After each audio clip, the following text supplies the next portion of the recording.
Welcome back, everybody. Today we're going over these two optics that you see in my hand right here. These are both the primary arms ACSS optics. This is a fixed 3-power scope.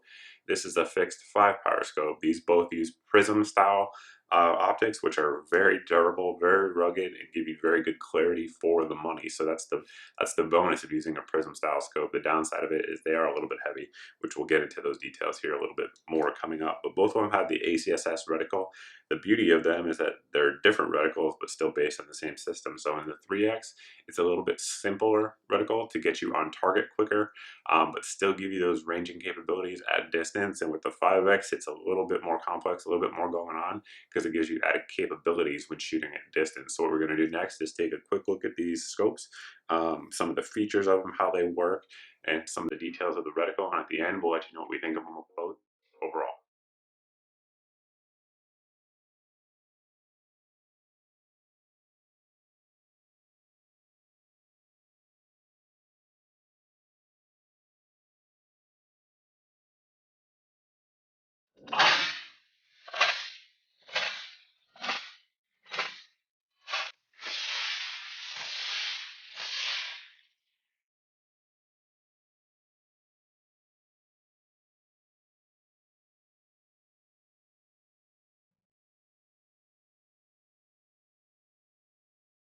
First off, I want to give you guys a little bit of a size comparison. We'll roll in the numbers here in terms of the actual size and weight of these optics. But you can see here on the 5X, if we line these up back to back, the 5X is actually a little bit longer.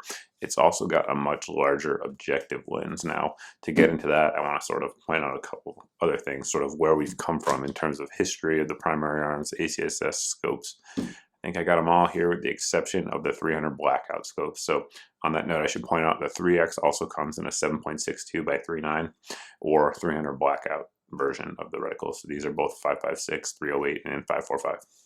So what you see here is the 2.5, the 3X, the 4X, and now the 5X. So you can see the scope design has changed. The 2.5 and the 4X look a little different in terms of the body and how they're set up. I certainly think the new designs have been an improvement for sure, but you can see they just look a little different. The controls are a little bit different. You can see they used to have to put a 1913 style rail on there to be able to mount a red dot. Of course, the new ones come with the rail mounted right on there. So if you want to add a red dot to give yourself a little bit of a increased speed at CQB distance on top, you can do that right on the rails right there. But I'll move these out of the way. I just wanted to sort of show the difference in the evolution of the series. And I really think the big difference, particularly on the 5X, is that that larger objective lens gathers more light. It's definitely brighter. There's no doubt about it. When you look through the two of these, the glass is brighter and clearer on the 5X for sure. And actually, when I look through the two of these, the 2.5 and the 3X, honestly, I don't see any difference. It's both has very good glass on both, but no significant difference on the 3X. So if you're used to the clarity of the 2.5 that you might have, you will not be disappointed with the 3X. On both the 3X and the 5X, I have these quick detach mounts on there. These are made by GDI. Very, very good, high quality mounts. So one of the beauties of these ACSS Prism scopes is that they take any ACOG mount. So if you want to change the mount out, you can. I've used these as well as the American Defense mounts on both of these. The 5X and the 3X have had zero issues with it. So if you want to sort of upgrade, if you will, to a QD mount, you can do so. However, if you're concerned about your budget, you want to stay, within the price range that you purchased the scope for, the factory mounts work just fine. They look just like this one. Nothing's changed. One thing I recommend, if you do buy these and keep your original mounts, I recommend you remove the screws underneath here and put some blue or purple thread blocker on there. And when you mount this down to your rail, I recommend you do the same and put some blue or purple thread blocker right there on the threads. So that way when you torque it down on your rail, it stays in place and doesn't move, because somebody who's been doing this for a long time, I've seen those things move if you don't use thread blockers. So highly recommend that if you do.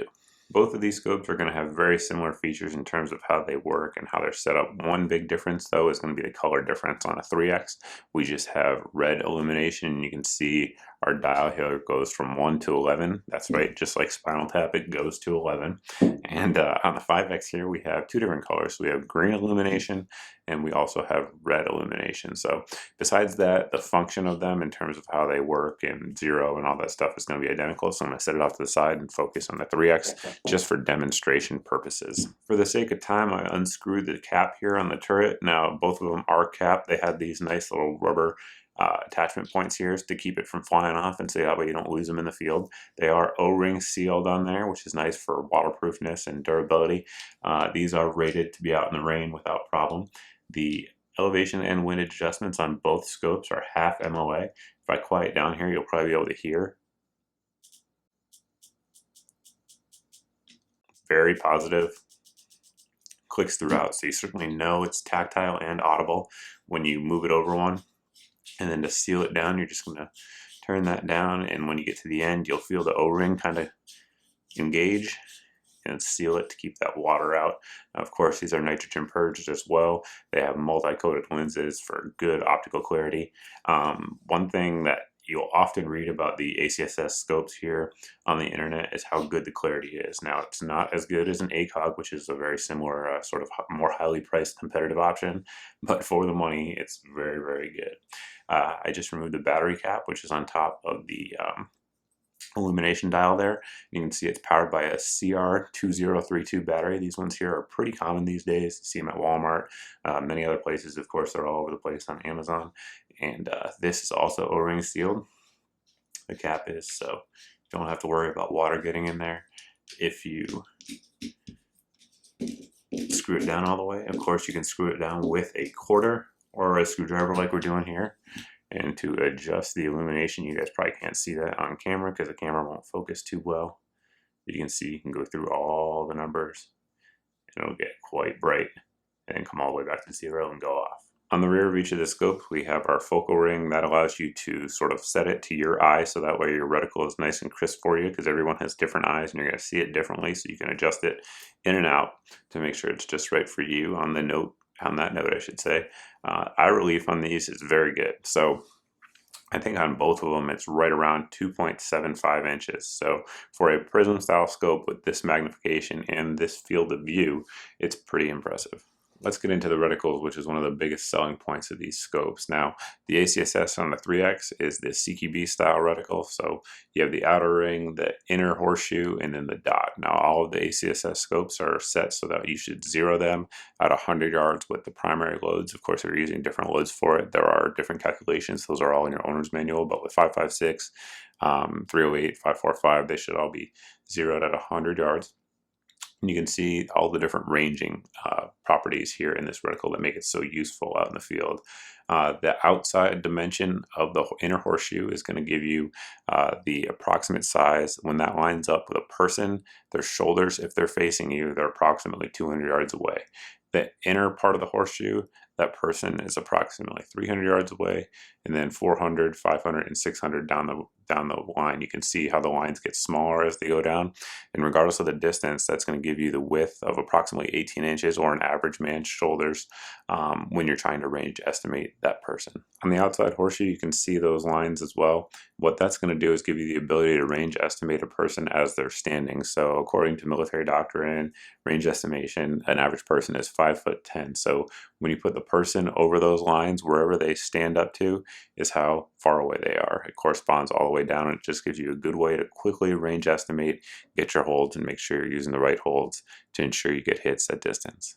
Moving on to the 5X, you can see the reticle here in your screen. This one here has a little bit more detail. It's a little less cluttered, I guess you could say, but the detail is a little better, at least in my opinion, as I see it. So you can see on the outer edges there, those leads, those 8.6 mile an hour leads are still there. Again, you're still zeroed at 100 yards.